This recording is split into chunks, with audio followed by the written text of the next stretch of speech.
Hey folks, welcome to the channel. Welcome to Deer Corner. Finishing up a project, getting a bit. I got to drill some holes for some carriage bolts. But something I do every year, beginning of every year, around February. And that's to go through and identify and establish the property I have to hunt. And see what kind of cover, what kind of native cover I have, and see what I can add, what I can take away, so I can at least establish a better hunting ground for deer for the coming up year. But that's something you have to do as step one, and that's identify and establish what you have on your property before you do anything else. Before you put in a food plot or before you put in a mineral lick. A mineral lick's good. I'm not going to say they're bad, they are good. But where to place that mineral lick will make a difference, because deer really won't go out of their way to go to that lick. It has to be placed in a decent area for them to go to. The mineral licks during the midsummer when it gets hot is useful to deer and other animals too. But identifying your resources. Let's see.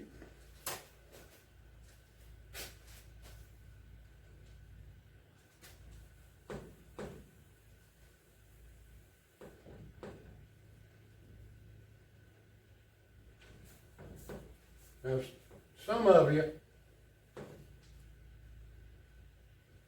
don't have private property or property that's available to you, and some of you do. But even when you're scouting a new area or scouting an old area, going back through it, you need to establish the ground. And like I always said, and you'll hear a lot of people say, there's three things in establishing a good hunting territory. One's food, one's water, and one's cover. Now, it has to do with your cover. Your cover and your food, your browsing are the same. But you have to establish your ground. Now, one thing about establishing ground, just don't take off walking through it. You have to zigzag back and forth. When you're scouting, you have to go back and forth. You have to cover as much ground as you can, but you don't want to miss any. You can miss an acre or two that's real essential to your hunting.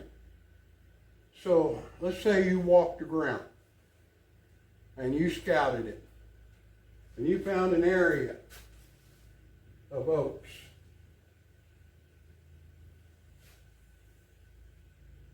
You got oak trees right here. You got, let's just say you got 10 to 12 oak trees, nice oak trees right here on this piece of ground right here, on this hillside or the bank. So you establish you got oaks. So acorns is a food source for deer early season. Then you've got also walk through and you notice there's a creek. You have your water, your creek come through.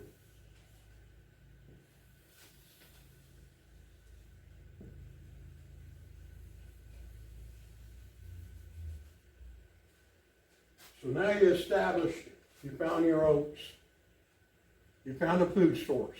You also found water, your creek. That creek's essential. Something about walking a creek. Because you want to walk that whole bank, all the way down that whole bank of that creek. You want to find the little pools of water along that creek, if possible. You want to find where that creek has come in and left pools of water. Deer will drink out of that pool of water before it drinks out of that creek. So you want to keep in mind, if you find pools of water along the creek, you want to keep them in mind, because deer will hit them and drink out of them first before they hit that. They'll drink out of the pools of water because they feel more secure. They're not in the open. They're not down in a creek where they can get ambushed. They'll hit them little pools first. Another thing about walking that creek. Now around here at the house, even up at the mountain, that creek and areas, and a lot of that areas of that creek, the banks are going to be 6, 7 foot deep. That creek is going to be cut into the ground. And behind the house here, my creek, I can stand in it and I cannot see the top of the bank. It's cut in so bad. But you want to keep that in mind. So the deer crossing, deer don't like crossing a deep creek, especially when it's 10 foot wide, 6 foot deep. They'll have to jump it. They will avoid that. So you already established your oak trees. You established your creek. And let's say this part of your creek right here. Right there. That's got a deep bank. The banks are cut in. But right here where your water holes are, your little over, it's shallow. They can walk across it. So now, in this creek,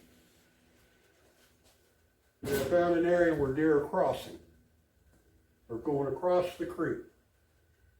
So now you got a route. You got a routine to look at. You got a route for where the deer are coming across that creek. You have your food source, and you also have a creek crossing for deer. Now, just scouting, and it's what I do every year. I look at what I have, what I can do, what changes I can make different. Now, in looking and scouting, you also want to look for coverage. Now, that's one of the key things: security, coverage, and browsing. And 9 times out of the 10, your coverage will be along the creek. It'll be in this area right here.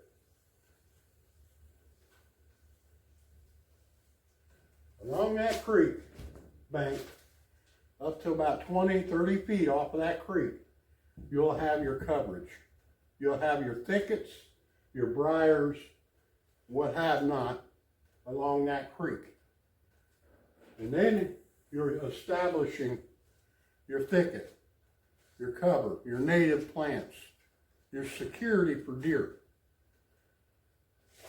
So right now in this little walk, these are things you need to establish before you put your stand in or any changes you're going to make. So looking at your oak and your outcrop of oak trees, right here is the key area. Right here will be your key area. And that's the reason being on this, by looking on your scouting when you've done it, is that your thicket, your cover, and your oaks, actually, they're closer right here. They're closer here than they are here. So your deer aren't going to come out in the open if they don't have to. But they will come across here. They will come across right here. Into your oaks. So now you establish that.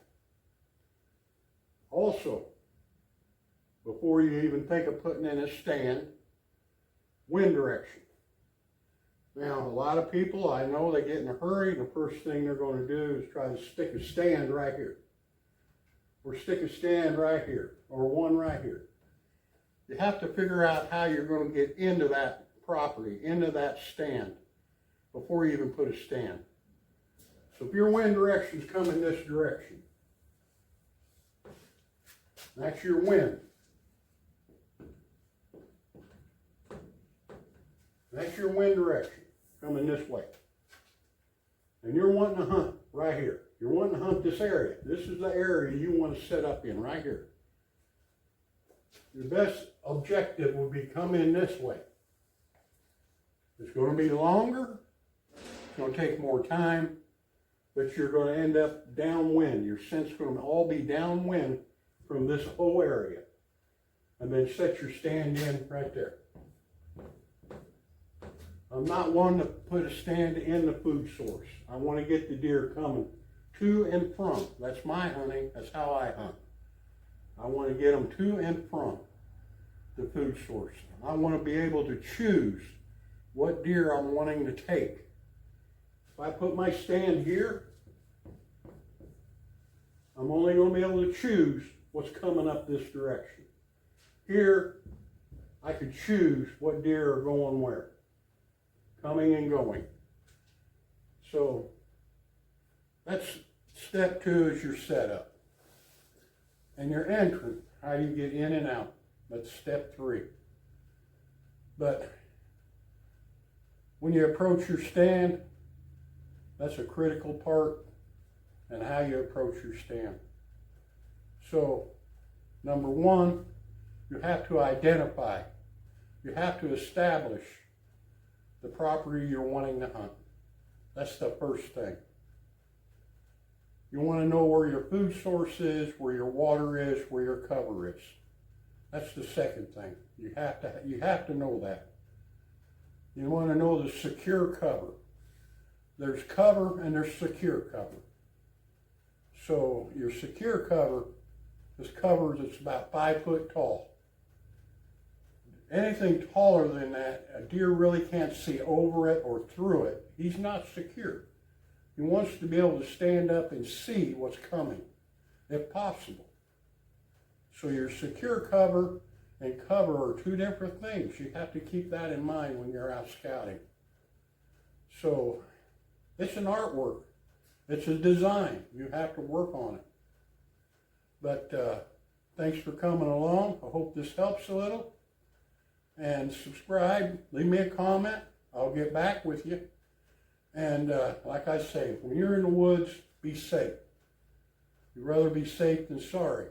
But one good day with feet on the ground can make a difference on this year's hunt. And I just hope you all have a good hunt this year. And we'll see you again.